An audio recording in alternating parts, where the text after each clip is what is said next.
Olá, muito boa noite. Conversa delas no ar, o bate-papo hoje é sobre mulheres, autoestima, complexos, um papo meio divã do analista. E nada melhor do que discutir esse assunto com quem entende. Aqui em Curitiba há até grupos de terapia que reúnem mulheres que precisam muito falar sobre o que mais as aflige. Quem vem comigo nessa conversa é a jornalista Cláudia Selle, repórter da OTV. Bem-vinda, Cláudia. Obrigada. Fique à vontade. E as nossas convidadas especiais dessa noite são a médica dermatologista Ânia Cordeiro Lourenço e a psicóloga Renata Reginato. Sejam bem-vindas. Oi, tudo bem? Obrigada. Fique à vontade. Olá, Cineia. Boa noite. Obrigada por terem aceito o convite. E eu vou começar logo perguntando para a Renata e para a doutora Ânia. Nós mulheres temos aquela mania de achar que nunca nada está bom, né? Você olha no espelho e fala, nossa, gente, que coisa horrorosa, precisando emagrecer. Quer dizer, é uma aflição muito comum a todas nós. Como tratar isso do ponto de vista médico, dermatológico e também do ponto de vista psicológico? Então, eu posso responder pelo ponto de vista psicológico. Eu sou psicóloga, atuo em Curitiba há 20 anos e desses 20 anos eu trabalho há 15 com mulheres, com a ampliação do feminino, com a conexão, eu já diria, com esse feminino. Por quê? Porque eu trabalho com coaching, então eu recebo muitas mulheres executivas e para desenvolver a liderança e num pano de fundo acabamos descobrindo alguns distúrbios psicossomáticos, né? Como nódulos, miomas, enfim. O que significa isso? São distúrbios psicossomáticos ligados diretamente ao feminino ou ao encolhimento do feminino. Por quê? Porque essa mulher contemporânea, ela está muito atuante, muito trabalhando com a questão da liderança, trabalhando na energia do masculino, que é necessária também, né? Então, no consultório nós podemos desenvolver uma outra face desse feminino, mais suave. E aí eu trabalho com a mitologia das deusas gregas para poder desenvolver esse trabalho com excelência. Agora, para que nós nos sentimos mais deusas, depois a gente vai explorar um pouquinho essa parte das deusas gregas. Doutora Ânia, as mulheres chegam lá no seu consultório, com certeza, querendo uma recalchutada geral. Hoje são muitos recursos da medicina estética, nesse sentido, para que a gente melhore a aparência. Então, você também tem que administrar o lado psicológico dessa paciente para que ela... Exatamente, e tentar, em alguns momentos, dar o limite, né? Porque muitas vezes a busca é por algo que não existe, que é impossível, que nem vai ficar bom para ela. Então, se você montar uma cara com o nariz da Gisele Bündchen, a boca da Angelina Jolie, o olho não sei de quem, não necessariamente vai ficar bom, né? Então, é harmonia e é dentro daquilo que o envelhecimento trouxe para a pessoa que você tem que simplesmente devolver com naturalidade e evitar os exageros. Que tipo de tratamento as mulheres têm procurado mais, assim? Elas nem sabem exatamente o que, elas querem estar melhores. Então, acho que cabe muito a gente pontuar isso. Olha, acho que aqui vai ficar bom se a tua sobrancelha subir um pouco, se a ruguinha que está um pouco mais proeminente você conseguir melhorar, você melhorar a textura da pele, ter uma cara de saúde, uma cara de disposição. Isso ajuda para a autoestima como um todo. A pessoa se sente melhor, ela fica mais aberta à vida, ao lado profissional, ao lado pessoal também. Então, a gente acaba ajudando bastante, eu acho, nesse sentido de orientar o que ficaria bom para ela. Claro que ela vai aceitar ou não a nossa sugestão, mas eu acho que o nosso papel é basicamente esse. E você, Cláudia, tem essa preocupação toda com a parte estética, com a beleza? Porque a gente que está no vídeo tem que ter uma preocupação do ponto de vista profissional. Temos que estar bem e transparecer isso também quando você...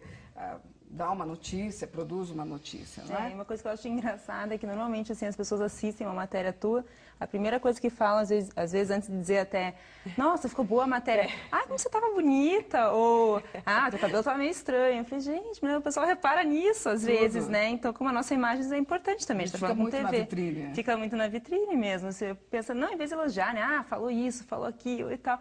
Não, estão prestando atenção na tua roupa, no teu cabelo, se a maquiagem estava certa. Comigo e às vezes também, o meu papel não é me mostrar no meu consultório, é ajudar a pessoa. Não, porque eu fui na fulana, ela é muito legal, ela é muito linda, não sei o que, o cabelo estava bom, é bem isso que você falou. Então, acabam reparando nisso. E você que lida com a beleza tem que também ter uma imagem positiva para que as pacientes se espelhem em você, né?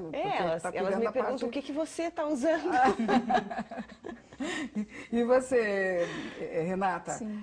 você disse que tem os vários tipos de deusas. Sim. Como é que elas se classificam? Vamos ver se nós nos encaixamos Então, no perfil. você sabe que esse assunto é muito gostoso de se falar, porque são as deusas mitológicas gregas. Eu trabalho especificamente 6 deusas, que são a Atena, né, que é a deusa regida pela...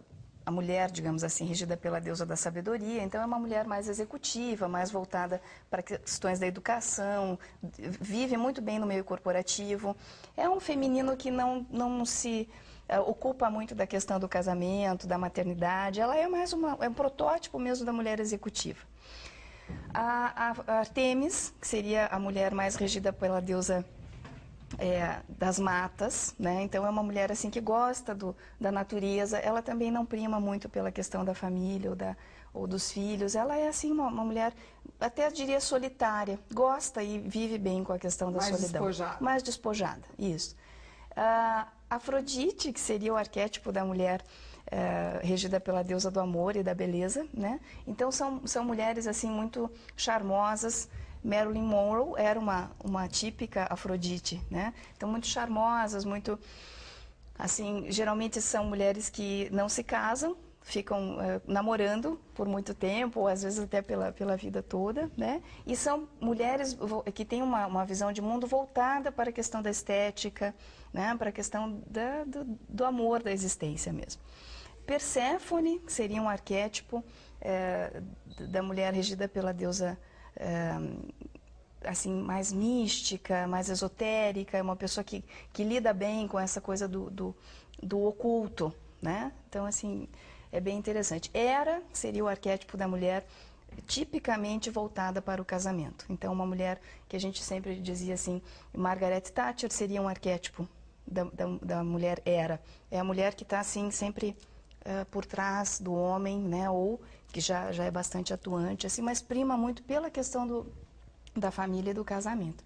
E Deméter, né, que seria a mulher regida pela deusa, a grande mãe. Então, são mulheres assim que gostam da gravidez, da gestação, gostam do amamentar, se puderem, têm muitos filhos, assim, é uma coisa muito... São as mulheres, vou no popular, as parideiras. As parideiras. Nasceram para a maternidade, para ficar em casa, cuidando dos filhos, cuidar da família. Isso mesmo. Então, no grupo terapêutico que eu trabalho, eu desenvolvo essas 6 deusas, porque seriam deusas mais próximas mesmo dos arquétipos da mulher contemporânea, né? É claro que esses arquétipos podem estar mesclados. Às vezes tem uma ou duas deusas que regem assim, o comportamento e a psique de uma mulher. Depois do trabalho que eu faço no grupo terapêutico, algumas vezes nós fazemos viagens até a Grécia, para justamente visitarmos esses deuses. Essa parte melhor da terapia. Então, nós vamos até lá e fazemos toda uma ritualização, podemos visitar esses templos de cada uma dessas deusas, e aí à noite temos rituais de fogueira e sabe, assim, resplandecer esse feminino, né? Porque eu acredito que a mulher contemporânea, ela é atuante, vai precisar continuar sendo atuante no meio corporativo, mas nós precisamos olhar para o feminino de uma forma mais efetiva, eu diria, para que nós, mulheres do mundo atual, possamos ter, inclusive, um olhar de mais ternura para o masculino. Sabe, eu vejo que, às vezes, isso falta na nossa sociedade. Doutora Ania, quando essas deusas chegam lá no seu consultório, são os vários arquétipos, os vários tipos, elas querem, por uma questão simplesmente de vaidade, porque elas querem se mostrar melhor para os companheiros, ou porque é simplesmente aquela coisa da autoestima exacerbada, que eu preciso estar bem, porque todo mundo tem que me achar linda? Eu acho que é mais isso. Elas buscam, eu acho que estarem perfeitas, maravilhosas, talvez para si mesmo, em primeiro lugar. E eu acho que os maridos não, porque muitas vão e fazem questão de esconder que vão. E, meu marido nem notou o que eu fiz, então eu posso fazer sem ter que contar para ele. Eu acho que a maioria funciona mais ou menos assim.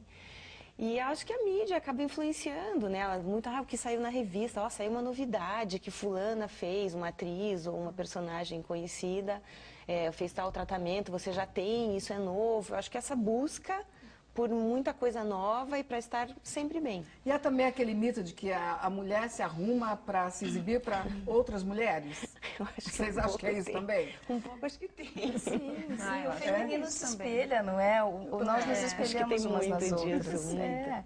E o que eu acho até bastante saudável, assim, sabe? Porque é uma questão, assim, né, de nós estarmos nos enxergando. Tem um filme agora, o Avatar, né, que eles têm uma frase muito comum, que eu vejo você, né? Então é isso. Eu acho que nós precisamos, nós como seres humanos, eu já digo, nos enxergarmos mais, né?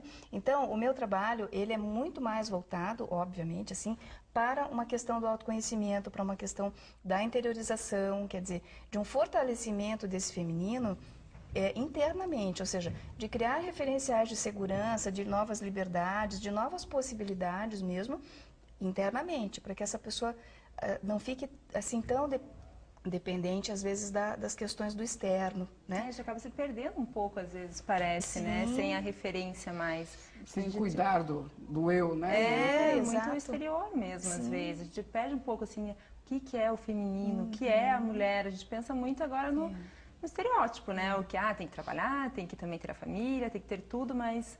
E qual que é a essência, né, daquilo? Isso. Talvez com as deusas a gente conseguir entender Olha, o meu pouco papel melhor. é justamente promover esse encontro, sabe? Uma harmonia maior. Eu acho que nós podemos, sim, estar ligadas à questão da estética, à questão, né, de toda uma vaidade mesmo, que é típica nossa, do feminino, que é lindo isso, né? A leveza.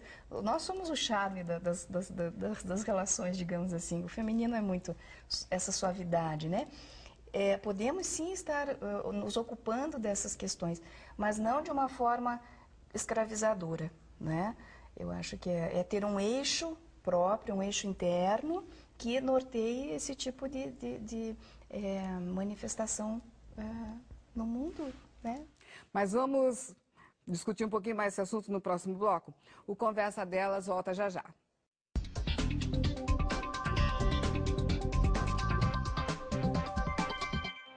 O Conversa Delas desta noite está de volta e nós estamos aqui num papo meio divã analista, falando sobre os complexos, as questões que mais afligem as mulheres, a beleza, o comportamento. E aqui conosco duas especialistas do assunto, a psicóloga Renata Reginato e também a dermatologista médica Ânia Cordeiro Lourenço. E no bate-papo está aqui a Cláudia Selle, que é a nossa repórter da OTV, e a gente estava falando sobre beleza. Nós estamos o tempo todo na vitrine, não é, Cláudia? E a doutora Renata estava falando que é preciso também cuidar do eu interior, não basta só a questão da estética, é tudo, é um conjunto, não é? A doutora Ânia também está dentro desse contexto. Então, é um conjunto mesmo, né? E veja, eu recebo algumas mulheres... Eu trabalho com homens também, mas eu recebo algumas mulheres assim, que vêm com traços de depressão, com traços de ansiedade, não é? Justamente por essa busca ideológica que a doutora Ânia falou, né? Uma coisa assim que não dá para conseguir na realidade. Então, eu trabalho no sentido de estar criando, né, uma realidade, ou melhor, uma mulher real e não uma mulher ideal. Porque... Nós somos assim muito românticas, muito utópicas ainda, apesar de estarmos inseridas no mundo corporativo, sermos executivas, mulheres de liderança. Como é que é? Tem essa coisa de sonhar demais? Não, eu acho que não. Eu acho que somos mulheres muito, eu me incluo nisso, não é? Somos mulheres centradas e tudo, mas não é porque somos centradas que não possamos ser românticas e, ao mesmo tempo, estarmos focadas também em questões mais aprofundadas, de uma visão de mundo mais saudável do feminino, sabe, de termos uma busca mais tranquila. Por quê? Porque da onde vem a ansiedade, por exemplo? Vem dos anseios. Onde é que estão os anseios? No futuro. Né? A depressão vem da onde? Vem de, às vezes, uma nostalgia, de uma vivência muito no passado. Então, o que acontece? São duas realidades, futuro e passado, que não existem. Nós precisamos viver no aqui e agora. E vivendo no aqui e agora, no presente, nós podemos ser românticas e podemos ser racionais também ao mesmo tempo, porque nós somos seres paradoxais. Então, o ideal de uma terapeuta, o ideal, eu já diria, de uma terapia é justamente podermos trabalhar esses paradoxos, não é? Que somos as duas coisas ao mesmo tempo. Não somos 8 ou 80, masculino ou feminino, não. É 8 e 80, masculino e feminino, e assim por diante, não é? Doutora Ânia, como é que conceitualmente a senhora trabalha esses perfis? Né? Da mulher que chega lá achando que nada nela está certo, que ela precisa melhorar, uma reforma geral. Entrar de novo na linha de produção, na linha de montagem. Acho que a gente tem que dar o limite mesmo, de acordo com o que cada um precisa. Então, às vezes, se você só faz o Botox, por exemplo, que é a toxina para ajudar nas rugas da testa, às vezes só aquilo é suficiente. Às vezes ela quer mais. Aí a gente pode negociar. Ó, eu vou um pouco mais, mas não vou tudo que você quer. Ela fala assim, não, mas aqui não tá bom, põe mais um pouquinho. Isso sempre tem. Né? As exageradas. A gente chega até um extremo de ser patológico, que a gente até tratou desse assunto em outros momentos, que chama transtorno dismórfico corporal. Isso que a gente queria falar, porque tem mulher que tem mania de bisturi. Quer fazer uma lipo por ano, uma cirurgia plástica por ano, às vezes até duas. Quer dizer, parece que tem aquela necessidade de correr riscos, inclusive, nesse sentido, porque tem determinadas cirurgias que são de risco. Né? E a pessoa, ela enxerga outra imagem no espelho. Né? Então, a imagem dela é essa, você pode mostrar uma fotografia dela, olha, você não está gorda, você não está com ruga aqui não tem um buraco, aqui não tem uma mancha. E ela enxerga. É transtorno dismórfico corporal. É como se fosse a anorexia do corpo, assim, da forma do corpo, né? Então... E é muito comum, doutor, esses casos de... Eu acho que é mais comum do que a gente faz diagnóstico, sabe? Porque a pessoa acha que ela só é perfeccionista, que ela é muito detalhista e que aquele médico não conseguiu fazer o que ela... não conseguiu entendê-la. Então ela vai em outra, ela faz 15, 20 cirurgias plásticas. Isso não é normal. De jeito nenhum. A ponto da pessoa não conseguir fazer nada, ela não sai à noite porque ela acha que ela está horrível. Ela não namora, ela não tem amigos, ela não sai. Então, a ponto de limitar a vida social e até profissional, isso é doença, é patológico, então tem que ser tratado. Eu acho que os familiares e os amigos talvez conseguissem incentivar essa pessoa a procurar tratamento, porque ela não enxerga que ela tem um problema. Ela acha que é só um perfeccionismo. Esse tipo de paciente chega para você? Chega sim. Essas são as minhas pacientes com uma autoestima rebaixada, com um alto nível de exigência, que eu até digo que elas têm um amor exigente, né? São pessoas que exigem muito de si mesmas e do outro, né?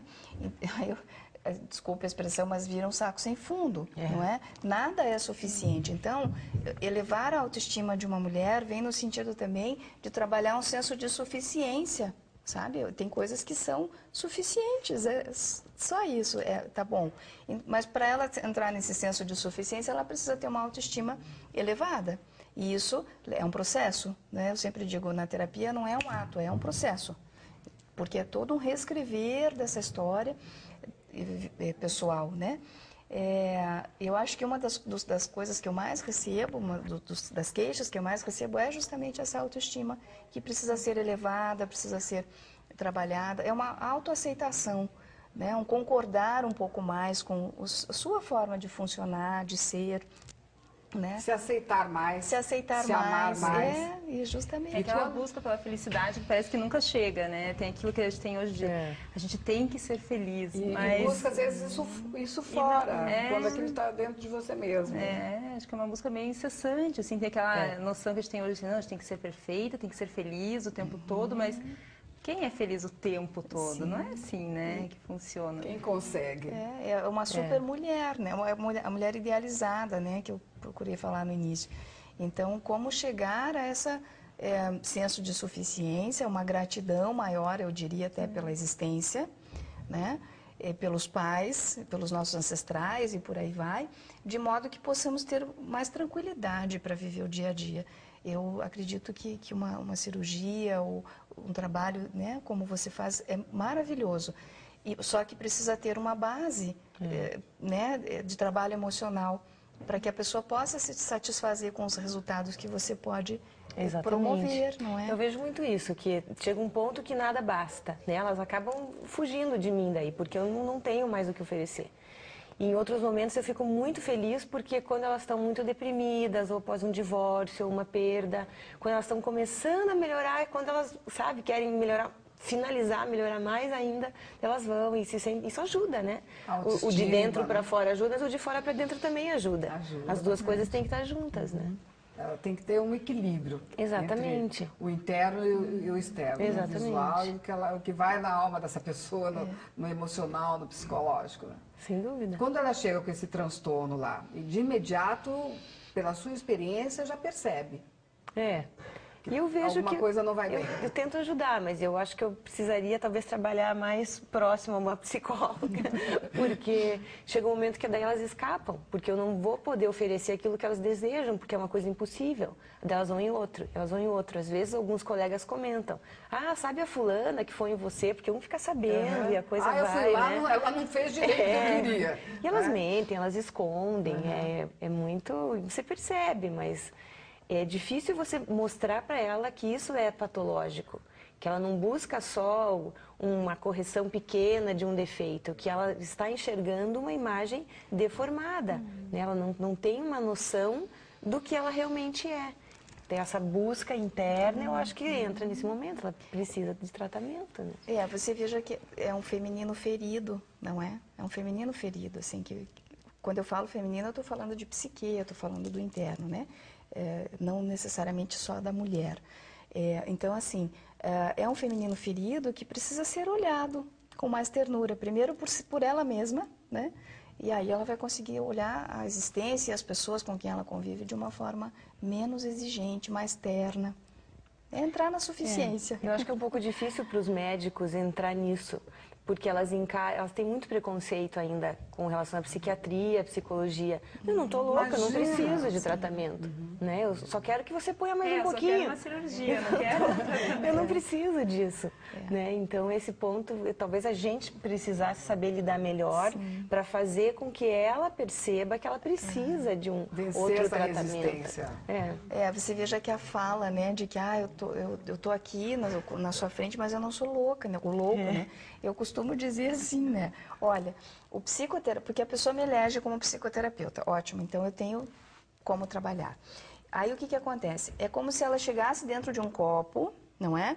E eu a ajudo a sair de dentro do copo para poder olhar as novas faces ou outras faces da realidade dela. É só isso, é só ajudar, né? Porque eu tenho uma postura de atuação onde eu quero independentizar as pessoas de mim, né? Então elas chegam, recebem colo quando é necessário, mas o meu trabalho é de fortalecê-las para que elas possam caminhar de uma forma livre, de uma forma autoconfiante, né? Mas satisfeitas consigo mesmas, assim. Então essa fala é muito comum, assim, sou louco, não. Não preciso disso não, psicóloga de jeito nenhum, psiquiatra de jeito nenhum, né? Não quero saber, mas já está num ponto em que é necessário realmente um acompanhamento do ponto de vista terapêutico, da psicologia ou da psiquiatria, justamente para conter esses impulsos, né, esses transtornos. Como um suporte mesmo, né? Como um apoio para a pessoa atravessar a ponte, fazer aquela passagem. Não é? Porque senão nunca basta, né? Não, quando eu conseguir malhar e ficar com o corpo, não sei de que jeito, aí sim eu vou ser feliz, aquilo que você falou. Aí eu vou conseguir um trabalho melhor, eu vou conseguir a pessoa que eu imagino que exista. Mas daí chega naquele ponto e não é suficiente, não né? Não é aquilo ainda, né? Nunca é. Acha Então, que não é imagina a aquilo. ansiedade, né? Ai, tô sempre buscando, é cansativo, sofrido, bom, a pessoa né, se ter essa desgasta. busca, mas eu acho que é um Até desgastante um quando se chega onde quer chegar, mas daí, mas não é até onde E seja é um sofrer constante, Exato, um sofrer constante, exato, apenas desnecessário. motivar, não sofrer, né? Eu acho que esse equilíbrio é super difícil hoje em dia. Porque uma pessoa com um perfil assim, ela vai estar sempre em busca do que falta. Ela não enxerga o que já existe, não é? Então é sempre em busca do desejo, o que não está aqui ainda. E quando chega esse corpo maravilhoso, trabalhado, e o homem fantástico, e enfim, tudo mais, né? O homem idealizado, ela não vê, não enxerga. Por quê? Porque está atrás do desejo, está atrás da falta. Então, o nosso trabalho como psicoterapeutas é justamente estar trabalhando o presente. Não fica correndo no desejo, na falta, no que não há ainda. Resolveu agora, né? Sim. Resolve o agora. Tenha O que vem gratidão depois, pelo que já tem. A partir daqui, então, caminha e cria outros desejos e tudo, mas não sofrendo pela falta. né? E sem se acomodar também, né? Sim, justamente, sem conformismo, sem acomodação. Eu acho que a autoestima é justamente essa coisa, né, de nos tornarmos cada vez mais exuberantes, sim, exuberantes, mas em questões de energia, de atuação no mundo, não somente da beleza, embora a beleza seja tão necessária, mas ela fenece, ela acaba. Nós não seremos assim belas para sempre. E aí é trabalho também para a doutora Ânia. E nós vamos encerrando por aqui, nós teríamos assuntos aqui para o resto da noite, para o resto da semana, mas o nosso programa tem um tempo limite. Sim. E nós queremos muito agradecer a doutora Ânia, a doutora Renata pela presença, também. E a Cláudia também por participar do bate-papo. Conversa delas volta na semana que vem. Se você quer rever este e outros programas, acesse o nosso site www.otv.tv.br. Bom fim de semana. Tchau.